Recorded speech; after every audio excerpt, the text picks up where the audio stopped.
Tonight, new details emerging about the suspect accused of murdering the UnitedHealthcare CEO. Here's what we know right now. At this hour, 26-year-old Luigi Mangione remains behind bars in Pennsylvania. But investigators announcing today they've made significant progress connecting him to the attack. So let's go through the evidence that police have publicly said they have. We have now learned that Mangione had a notebook on him where he allegedly wrote about targeting a CEO. That notebook is separate from the 3-page manifesto where he claimed he was working alone. Then there's Mangione's fingerprints. Police say that fingerprints taken in Pennsylvania match fingerprints that were found at the crime scene in New York. Then there's the gun that was found on him in Pennsylvania. That, according to police, matches 3 shell casings that were also discovered at the scene. Then there's the fake ID. This was reportedly used at a hostel in New York before the shooting, and it was found on him when he was arrested by police in Pennsylvania. And police say clothing that they obtained from Mangione is also consistent with what the shooter was wearing. Social media posts from a Reddit account appearing to belong to Mangione suggest he was suffering from serious health issues. The 26-year-old writing in part, quote, "It is absolutely brutal to have such a life-halting issue, especially since the issue itself wears down the critical/logical thinking mind you'd usually use to tackle it. The people around you probably won't understand your symptoms. They certainly don't for me." We have so much to get to tonight, including those threats to other executives in the healthcare industry. But we begin in Pennsylvania with NBC's Stephanie Gosk. Tonight, Luigi Mangione remains locked up in a Pennsylvania state prison, completely out of touch, fighting extradition to New York City on murder charges. The NYPD says its crime lab has made significant forensic breakthroughs in its investigation, potentially linking Mangione to the killing of UnitedHealthcare CEO Brian Thompson. The weapon the 26-year-old had on him when he was arrested in a Pennsylvania McDonald's matches evidence from the Manhattan crime scene. We were able to match that gun to the 3 shell casings that we found in Midtown. Fingerprints match too, the NYPD commissioner says. We're also able at our crime lab to match the person of interest's fingerprints with fingerprints that we found on both the water bottle and the Kind bar. A senior law enforcement official says the shooter left those items behind near the scene, along with shell casings that had the words deny, delay, depose, an apparent reference to the language health insurance companies use when rejecting claims. This is powerful circumstantial evidence, and it's going to start coming in like an avalanche now that they've found Mangione. In addition to the gun and fake IDs, Mangione was also carrying a notebook, according to 2 sources familiar with the investigation, with this written inside. What do? You whack the CEO at the annual parasitic bean counter convention. It's targeted, precise, and it doesn't risk innocence. Echoing the language, frankly, these parasites had it coming, which was discovered in handwritten pages also found on Mangione, according to 3 senior law enforcement officials. The spotlight on health insurance companies has triggered a backlash online, with many voicing their anger at the industry. In New York City, fake wanted posters have appeared targeting CEOs of insurance companies. An NYPD intelligence and counterterrorism official today said Thompson's murder resembles a domestic terror attack and threatens to set off a, quote, contagion. This guy's not a hero. He's not a hero. If you have any issues with somebody, we don't go out there and commit violence. And Stephanie Gosk joins us now from Huntington, Pennsylvania, outside of the prison where Mangione is being held right now. Stephanie, talk to us a little more about that Reddit account that's associated with Mangione and his apparent health issues. Yeah, you know, Ellison, it has since been taken down and archived, but we have verified it, and it goes back years, and it chronicles a number of health issues that Mangione had through the years. In 2018, he describes brain fog that he thought was stemming from Lyme's disease. He then goes on to talk about chronic back pain that he had. It also talks about the surgery that he had from that back pain, and said once he had the surgery, he was able to get off of the medications he had been taking for it. You know, I think what a lot of people were looking for was to see if there was any connection to health insurance companies there, or perhaps criticism of the kind of coverage he might have gotten. It doesn't seem to be there, but very clearly he has had a bunch of health issues, Ellison. Stephanie Gosk in Pennsylvania again. Thank you. We appreciate it. For more on the case prosecutors are building against Luigi Mangione and how his team might try to defend him, I want to bring back NBC News legal analyst Danny Cevallos, who you heard from in Stephanie's report just then.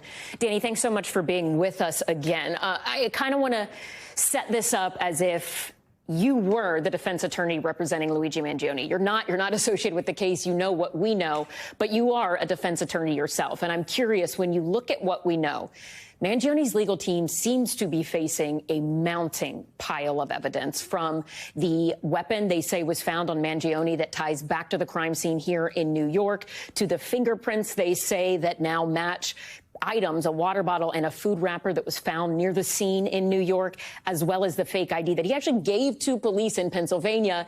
And it was, according to police, the same ID used here in New York. If you were a part of his defense team representing him for the charges he's going to face in New York and that he's accused of here, how would you begin to deal with that massive pile of evidence? Yeah, one thing we knew is that the evidence was going to multiply as soon as they found a suspect, because up until they found Mangione, they had only one side of several pieces of evidence. Fingerprints. If you're looking for a suspect who has never been arrested before, then he's not going to be in APHIS, the national database. Some of these other things, the shell casings, you don't have a firearm to match it up with. Oh, this is now very helpful. We have a suspect who had a firearm on him. So we always knew that the evidence would multiply as soon as they found a suspect. As the evidence builds, the defense will likely move away from a some other guy did it defense and possibly into a diminished capacity, insanity, some kind of defense like that, maybe a kind of temporary insanity, to the extent it's even available to them in New York. So as the evidence builds against them, strategically, the defense team is going to have to really think about what avenues they're going to take. And by the way, the defense team isn't really assembled yet. That Pennsylvania lawyer will not be his lawyer in New York. I can virtually guarantee it. You pick a lawyer in the region who knows the procedure and knows the courthouse for a case as big as this. He knows Altoona. They'll find someone for New York. And in terms of that notebook that we are learning more about today, this was allegedly found on Mangione, and it outlined a shooting very similar to the one that he's accused of carrying out here in New York. And two sources familiar with the investigation are telling NBC News that the notebook included this, quote, "What do you do?" It says, "You whack the CEO at the annual parasitic bean counter convention. It's targeted, precise, and doesn't risk innocence." Is that something that the defense could argue, hey, that's circumstantial, we don't know if he wrote it? I mean, how do you approach dealing with that if you're trying to defend someone here? Oh, I can guarantee the prosecution is going to take that notebook and they're going to introduce all kinds of pieces of evidence that will allow a jury to infer that he wrote it, even if he would take the stand, which you probably wouldn't, and say, I never wrote that notebook. I don't know what you're talking about. They would introduce officers who would say they got it from his person. It was in his possession. They might introduce handwriting experts. I mean, you don't need the defendant to authenticate all the evidence against him. In fact, most of the time, the defendant is opposing all of this evidence. So the notebook will come in. They will use it. It's excellent evidence, not only of motive, but it's circumstantial evidence that he is the shooter. If he's telling you his plan in writing, and by the way, how rare is it that criminals actually give you this much evidence? They give you evidence of their intent to commit a crime. Most criminals are looking to avoid creating evidence of a crime. This is someone who, it appears, is creating evidence in a way that he probably perceives as some form of civil disobedience when it's murder. And he's just creating this evidence to make a statement. In fact, his behavior has been inconsistent.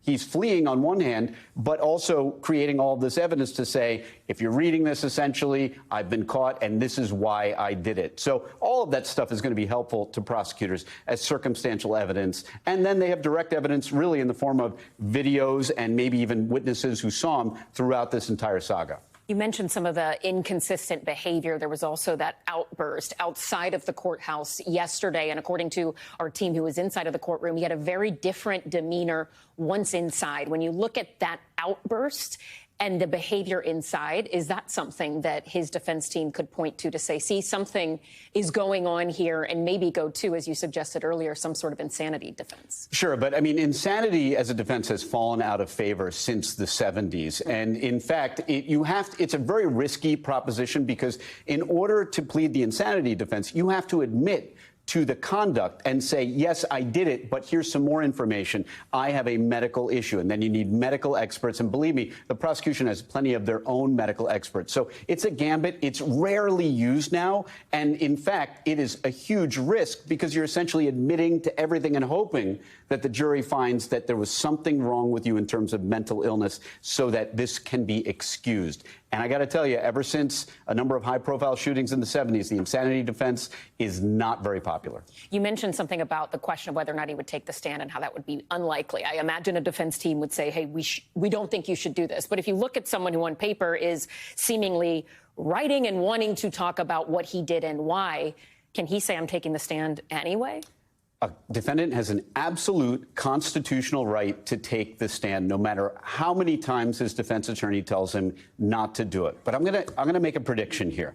As much as he seems to want to speak out, a lot of times the same defendant who says, I'm going to get up there and tell my story and exonerate myself, when you get in the courtroom, you're in the hushed atmosphere, it's intimidating, you have a judge in the robes up there. A lot of times these same defendants decide, you know what, maybe I will remain silent. And trial is probably years away, literally years away from this date as we sit here. And that's a lot of time to sit and think about your case. And whatever outbursts you're seeing now, he might be a little more demure when trial comes and may decide not to testify. As much as he may seem like someone who wants to get up and tell his story, I'm not entirely sure that's indicative of whether he will actually take the stand. All right. Danny Ceballos, thank you so much for your time and insights, as always. We appreciate it. Also developing in this investigation, potential threats to other CEOs in the healthcare industry.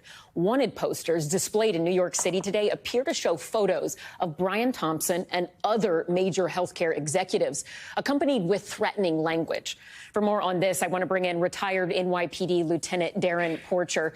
Lieutenant Porcher, thank you so much for joining us tonight. Walk me through what's going on here. What has the NYPD said about these posters? And from your perspective, what could it mean for the investigation into Mangione? The NYPD is introducing the aspect of this is quite damning behavior as it relates to posting pictures of CEOs and stating that they're wanted, because it now drives towards a narrative on the lines of it's okay to use violence against other individuals in society. However, on social media, the killer in this case has developed somewhat of a robust following, because what American has not had health care denied from the healthcare insurance companies? So you have a large contingent of people that are in favor or actually applauding the killer in this particular case, but the NYPD is trying to get in front of it as best as they can. But as a result, you're going to see a lot of these CEOs and executives in these healthcare insurance companies that will be affording themselves security in the interim. I mean, you mentioned the positive response to the alleged killer on social media. When you look at that as someone with such a wealth of law enforcement knowledge and background, does it worry you that we could see some sort of copycat behavior moving forward? It does worry me that we're going to have more and more people that are going to get behind this actual killer and embark upon a copycat act. And I give you an example. I look at the McDonald's where the killer was captured, or the suspect was captured. They have been taking a mountain of negative heat based on the tip that was provided by the McDonald's worker. And so I worry about that facility as well. When I say the facility, meaning the McDonald's restaurant, because there's mountains of these negative comments that are directed towards that employee. This was a good person. This was a person that did the right thing and provided a tip to law enforcement, because there was a suspected killer in society. But as I go back to this other side where you have these people that are in support of the suspect, it really begs the question of what is right in society. And what is right in society is we need to have violent criminals behind bars and not on the streets. How do law enforcement agencies deal with threats like this? Because obviously making a threat, saying something, typically doesn't violate the law. So how would the NYPD or other law enforcement agencies approach something like this? Well, it's quite the contrary. threats do violate the law. And so if you do make a threat such as, look, I'm going to kill you or something to that effect, then law enforcement can take the necessary steps to bring that person into custody. But at the same token, law enforcement is being flooded with so many of these allegations. I want to say allegations, but these people driving against these healthcare establishments. They're going to make recommendations in how to fortify executives in the healthcare industry. Case in point, UnitedHealthcare has just recently erected a fence around its facility in Minnesota. So that's a harbinger for the directional path that these healthcare insurance companies are taking. All right. Thank you so much. We appreciate your time and insights. Thank you. Thanks for watching. Stay updated about breaking news and top stories on the NBC News app or follow us on social media.